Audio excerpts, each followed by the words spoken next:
Halo teman-teman, kembali lagi dengan saya Robi di channel Visual Logiksta. Di video kali ini kita akan membahas produk dari Poprace dan X-Car Toys, yaitu RWB 997. Produk ini dirilis akhir Maret 2024. Ya, kalian gak salah denger, ini udah setahun yang lalu produknya dan saya nggak dapet yang versi Poprace-nya. Akhirnya waktu itu saya beli yang versi X-Car Toys-nya di Shopee. Kenapa saya baru bahas? Karena saya baru inget punya produk ini juga teman-teman ya. Nah, bagi yang belum tahu, X-Car Toys itu dia versi Cina-nya Poprace, sedangkan untuk Poprace-nya sendiri dia versi globalnya. Untuk diecast-nya sendiri sama, cuma yang berbeda itu hanya di packaging-nya aja. Untuk X-Car Toys ini dia punya packaging yang lebih gede dibandingkan Poprace, dan untuk pengkodeannya juga berbeda. Di bagian kanan seperti yang kalian lihat ada logo Poprace, di bagian belakang di sini ada tulisan China, dan di bagian samping kanannya lagi di sini ada kode S802, dan di bagian bawahnya ada warning seperti Poprace pada umumnya teman-teman, tapi dalam bahasa Cina. Untuk produk ini dia unlicensed, gak ada license dari RWB ataupun Porsche-nya ya. Jadi langsung aja kita unboxing diecast-nya sekarang. Nah, ini dia diecast-nya yang udah saya unboxing. Di bagian dalamnya ada bubble pelindung seperti ini. Untuk versi X-Car Toys itu lebih gede dibandingkan Poprace, jadi harusnya aman. Langsung aja kita akan lihat sekilas dulu. Semoga aja saya nggak dapet yang miss QC atau yang hilang partnya gitu ya. Untuk bagian samping kanannya ini kayaknya aman. Di bagian depannya kayaknya juga aman ya. Lalu di bagian samping kirinya seperti ini aman juga. Di bagian belakang kayaknya sih aman juga. Nah, kayaknya aman semua. Jadi langsung aja kita lihat detailnya sekarang. Nah, seperti biasa kita akan bahas dari bagian wingnya dulu. Untuk wingnya ini dia pakai tipe ducktail, terus juga dia bahannya kayaknya menyatu dengan castingan deh. Tuh, ini suaranya kayak suara besi, jadi ini bukan part terpisah ya teman-teman. Lalu di bagian sini ada 3 warna, ada garis warna merah, warna kuning, dan juga warna putih untuk warna dasarnya. Untuk warna merahnya sendiri, dia sepertinya kurang rapi ya di bagian sebelah sini tuh. Nah, di bagian sebelah sini tuh kelihatan kurang rapi, ada warna putihnya sama dengan bagian sebelah sininya juga. Sedangkan untuk warna kuningnya sama ya, untuk lakukannya dia nggak sampai ke dalam. Terus untuk warna putihnya juga ini biasa aja catnya, nggak terlalu glossy gitu ya. Kenapa nggak dibikin glossy aja gitu ya? Saya tahu sih ini akan sedikit susah kalau mau di finishing juga karena partnya kecil banget dan banyak lakukan seperti itu, jadi wajar aja sih nggak dikasih finishing teman-teman. Untuk garis bodinya ini jelas banget seakan-akan ini part terpisah, tapi ini bukan part terpisah teman-teman ya. Lalu di bagian sini ada kaca belakang, ini dari Mika dan dikasih list warna hitam juga biar kelihatan lebih realistis. Untuk kacanya sendiri lumayan bening dan bisa kita lihat juga bagian interiornya, di situ ada roll bar, dan untuk interior lainnya di bagian belakang sini plain banget teman-teman, gak ada detail apapun. Jadi langsung aja kita akan lihat bagian depannya sekarang.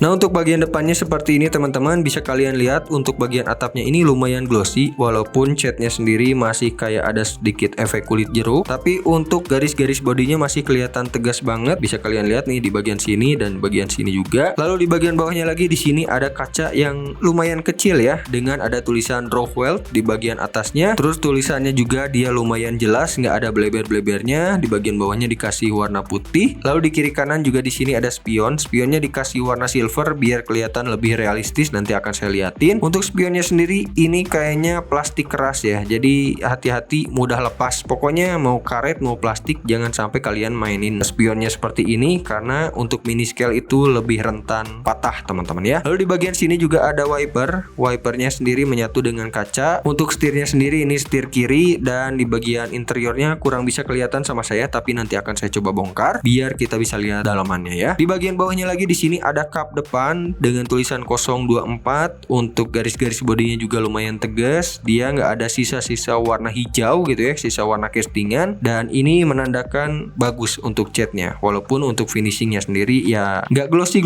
banget gitu ya, ini nggak mirror effect. Lalu di sini juga ada tulisan Rockwell dan ada tulisan kecil lagi warna putih di bagian sebelah sini, kurang kelihatan sama saya, semoga di kamera kelihatan, tapi tampaknya untuk detailnya sih masih oke, belum ada yang bleber bagian sebelah sininya. Lalu di kiri kanan bisa kita lihat ada lampunya sendiri dari Mika. Sayangnya nggak ada list warna hitam ya di pinggirannya itu biar kelihatan lebih realistis gitu. Lalu di bagian sini juga ada list body yang menyatu dari belakang sampai ke depan teman-teman. Untuk garisnya di sini ada sedikit yang terputus ya bagian tengahnya ini kayak warna putih gitu. Tapi untuk warna kuning, oranye, dan merahnya sih ini bagus, nggak ada yang patah. Di bagian sebelah kanannya juga sama. Di sini kayak ada warna putihnya di tengah ya. Lalu di bagian bawahnya lagi di sini ada air vent. Air ventnya nggak bolong, tipis banget juga untuk castingannya. Lalu di bagian sini juga ada tulisan Rohmans, dia nggak bleber-bleber, yang berarti bagus untuk detailnya. Dan di bawahnya di sini ada garis lagi dengan warna merah, kuning, dan bagian lipsnya dia dikasih warna biru seperti ini. Lalu di bagian sini juga ada air fan-nya sendiri. Kalau kalian lihat itu ada grillnya, bisa kalian lihat. Nah, bisa kalian lihat untuk grillnya itu ada teksturnya teman-teman ya, kayak jaring-jaring gitu. Lalu di bagian lips, di bagian bawahnya ini ada tulisan Zui and Witch Klang teman-teman ya. Lalu untuk bagian lipsnya juga dia dikasih list warna hitam teman-teman ya, khasnya RWB. Ini tuh kalau di mobil aslinya dia karet, sedangkan di sini dikasih decal doang. Seperti itu. Untuk lipsnya sendiri dia menyatu dengan base ya,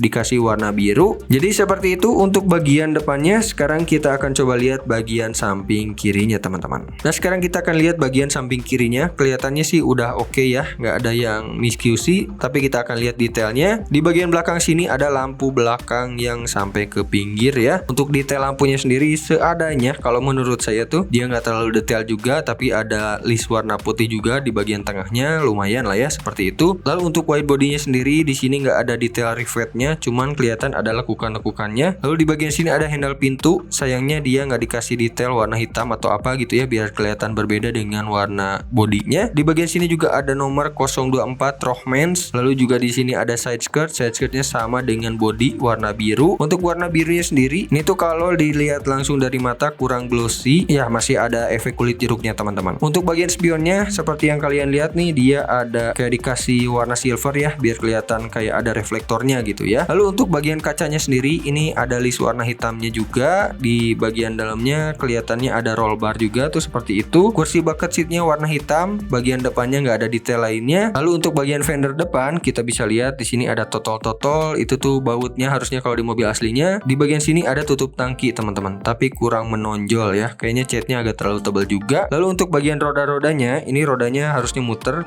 lancar. Lalu juga dia dikasih detail untuk bagian bannya seperti ini. Dia dikasih tulisan idler, di bagian depannya juga sama. Cuman sayangnya dia nggak dikasih kaliper aja teman-teman. Untuk disc brake-nya udah ada ya, kalian bisa lihat disc brake-nya ada, di bagian depan juga ada. Sayangnya kalipernya nggak ada ya. Kalau aja dikasih kaliper ini udah cakep banget. Seperti itu teman-teman untuk bagian samping kirinya. Sekarang kita akan lihat bagian belakangnya.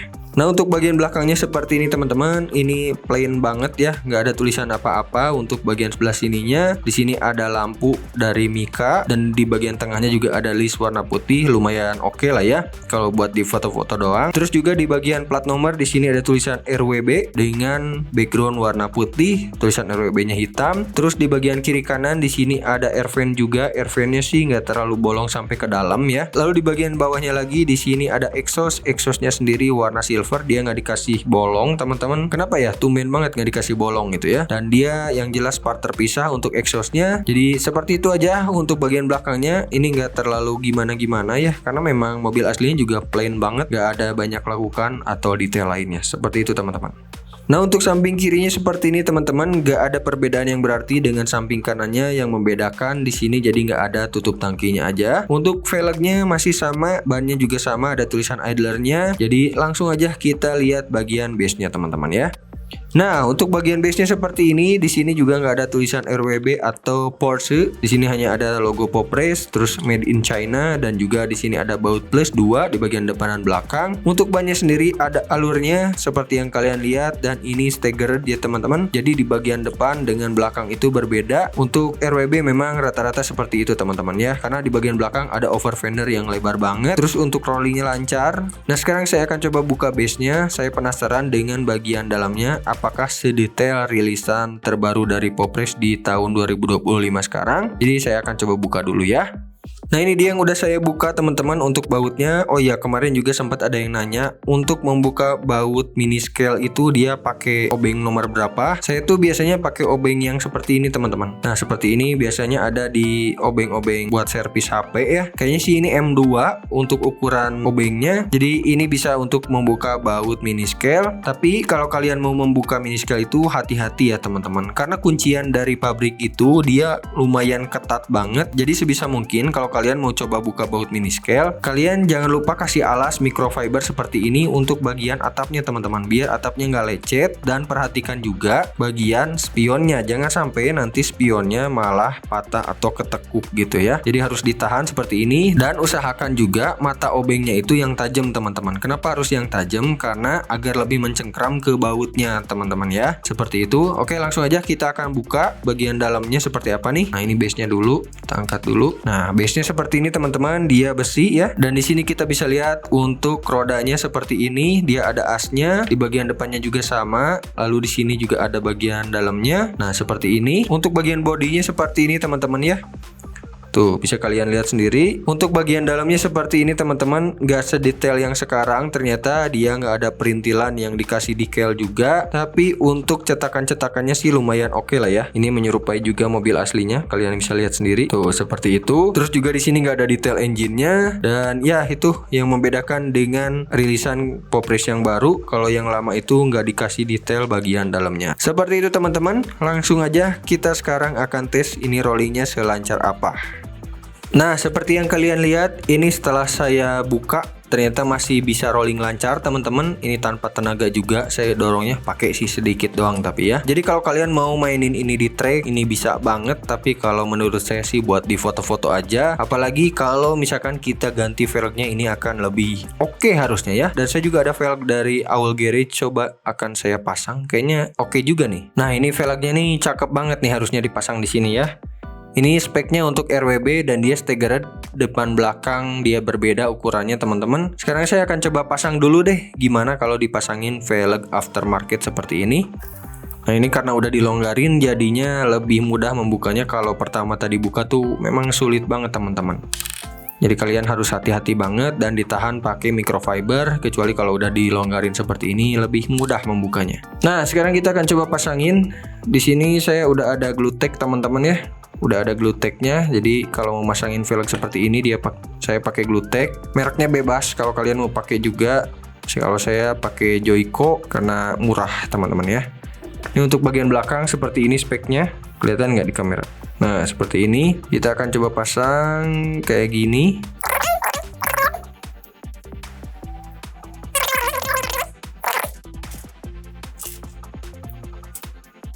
Nah, jadi kayak gini tuh mobilnya setelah dipasang velg teman-teman. Gimana menurut kalian? Oke, jadi oke banget nggak? Ini jadi ceper banget harusnya. Jadi beneran RWB nih, velgnya bukan jadi kayak mobil rally teman-teman ya. Nih, kalau kalian mau lihat detailnya seperti ini tuh, jadi cakep banget. Dan ini fitmentnya masih asal-asalan. Saya cuman asal tempel doang untuk review aja gitu ya. Tuh, jadi cakep banget kan? Kalau udah diganti velg. Jadi ya seperti itu teman-teman. Enaknya buat di foto-foto kalau udah diganti velg seperti ini. Nah, jadi kesimpulannya gimana? Apakah worth it Porsche RWB 997 dari Poprace ini? Kalau kalian orangnya nggak nyari license teman-teman, ini worth it banget. Dan menurut saya ini warnanya oke banget loh ya. Tapi sebetulnya livery ini tuh dipakai di 997 yang pakai body kit old and new teman-teman. Nanti akan saya munculin mungkin gambarnya ya. Tapi overall dengan build quality, terus juga tadi bisa rolling lancar ya teman-teman, nggak ada dent dan juga miss QC di produk yang saya dapat. Jadi menurut saya sih worth it dengan harga 230 kalau nggak salah, apa 250 ya. Cuman nggak tahu kalau misalkan di unit kalian nanti gimana kalau pas beli. Kalau nggak ada miss QC sih ini oke banget. Walaupun ini memang agak sedikit fantasian dan nggak license juga teman-teman ya. Menurut kalian gimana, worth it atau enggak buat dikoleksi? Tulis juga saran dan masukan kalian di kolom komentar. Dan jangan lupa bagikan video ini ke teman kalian yang lagi nyari Porsche RWB dari Poprace. Dan jangan lupa bantu saya subscribe channel ini biar channel ini makin berkembang. Follow Instagram saya juga di visualogic_stab. Terima kasih sudah menonton, sampai jumpa di video selanjutnya.